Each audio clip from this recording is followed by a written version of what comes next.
Hi guys, I just wanted to show you where I messed up on this lab. So the data or the videos that I posted here actually go with these concentrations.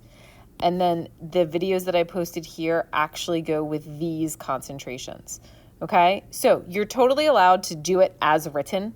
Okay, it'll make a little less sense, but you can still manipulate the data, crunch the numbers, that's fine. I'm not trying to waste your time.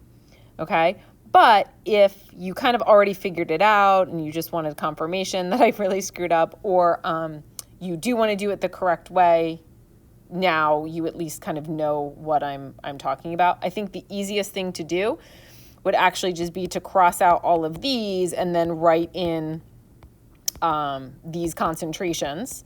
Okay, and then same thing down here. This would be a 20. This would, well, that would still be a 5. And then this would be a 0. Okay?